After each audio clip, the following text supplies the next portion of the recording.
उदवाने की, ये double digit महंगाई की, ये डबल डिजिट महंगाई की, ये पॉलिसी पैरालिसिस की, ये पॉलिसी पैरालिसिस की, ये अस्थिरता की, ये अस्थिरता की, ये करप्शन की, ये करप्शन की, ये तुष्टीकरण की, ये तुष्टीकरण की, ये परिवारवाद की, ये परिवारवाद की, ये भारी बेरोजगारी की, ये भारी बेरोजगारी की, ये आतंक और हिंसा की, ये आतंक और हिंसा की, ये भारत को 2 शताब्दी पीछे पहुंचाने की गारंटी है। आदरणीय अध्यक्ष जी, ये कभी भारत को टॉप 3 अर्थव्यवस्था बनाने की गारंटी नहीं दे सकते। ये मोदी देश को गारंटी देता है कि मेरे तीसरे कार्यकाल में मैं हिंदुस्तान को टॉप 3 की पोजीशन में लाके रहूंगा। ये मेरा देश को गारंटी है। ये कभी भी देश को विकसित बनाने का सोच भी नहीं सकते हैं। उस दिशा में ये लोग कुछ कर भी नहीं सकते हैं।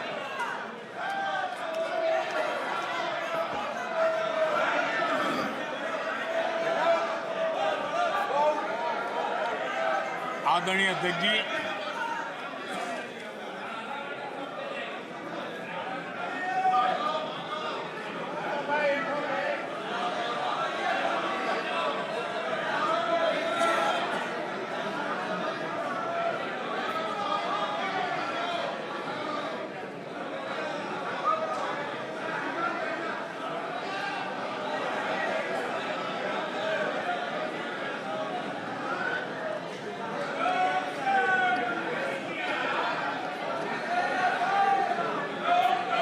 आदरणीय लोकतंत्र में जिनका भरोसा नहीं होता है वो सुनाने के लिए तो तैयार होते हैं, लेकिन सुनने का धैर्य नहीं होता है।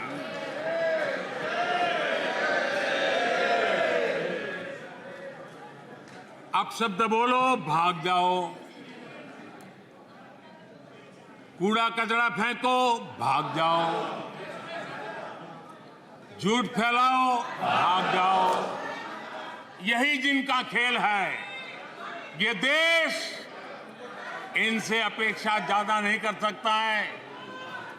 अगर इन्होंने गृह मंत्री जी की मणिपुर की चर्चा पर सहमति दिखाई होती तो अकेले मणिपुर विषय पर विस्तार से चर्चा हो सकती थी, हर पहलू पर चर्चा हो सकती थी और उनको भी बहुत कुछ कहने का मौका मिल सकता था, लेकिन उनको चर्चा में रस नहीं था। और कल अमित भाई ने विस्तार से इस विषय की चीजें जब रखी तो देश को भी आश्चर्य हुआ है कि लोग इतना झूठ फैला सकते हैं।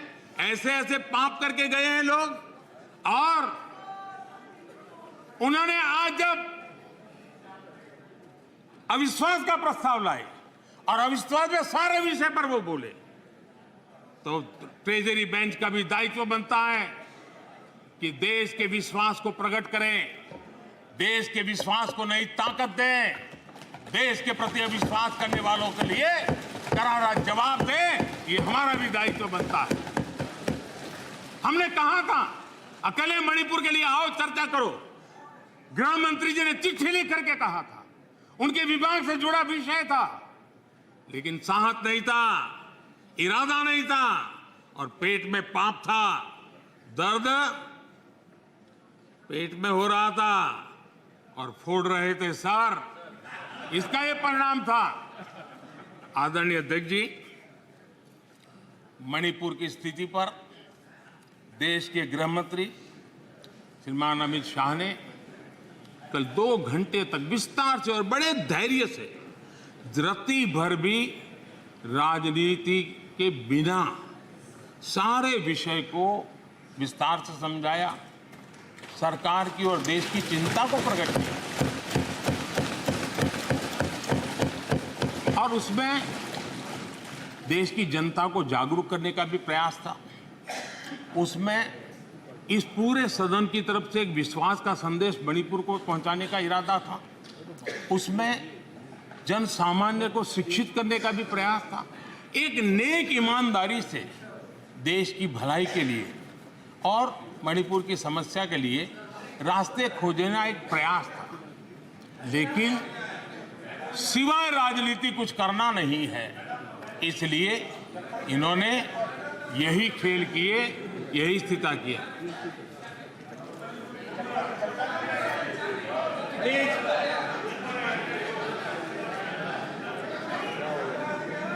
आदरणीय अध्यक्ष महोदय,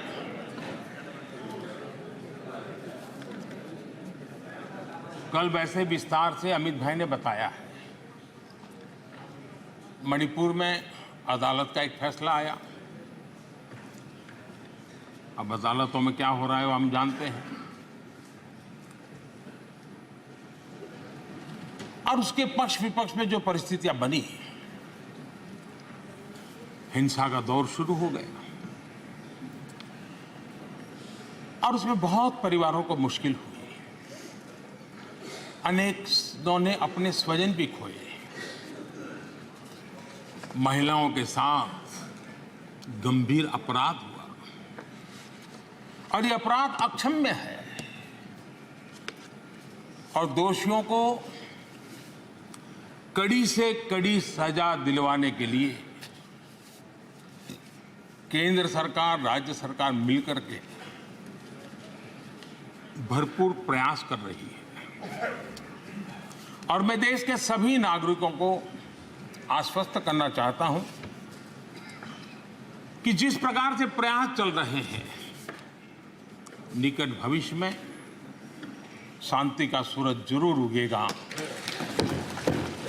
मणिपुर फिर एक बार नए आत्मविश्वास के साथ आगे बढ़ेगा। मैं मणिपुर के लोगों से भी आग्रहपूर्वक कहना चाहता हूं, वहां की माताओं, बहनों, बेटियों से कहना चाहता हूं, देश आपके साथ है। ये सदन आपके साथ है। हम सब मिलकर के, कोई यहां हो या ना हो, हम सब मिलकर के इस चुनौती का समाधान निकालेंगे। वहां फिर से शांति की स्थापना होगी। मैं मणिपुर के लोगों को विश्वास दिलाता हूं कि मणिपुर फिर विकास की राह पर तेज गति से आगे बढ़े। उसमें कोई प्रयासों में कोई कसर नहीं रहेगी।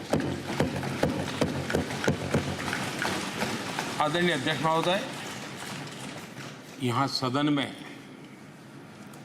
मां भारती के बारे में जो कहा गया है, उसने हर भारतीय की भावना को गहरी ठेस पहुंचाई।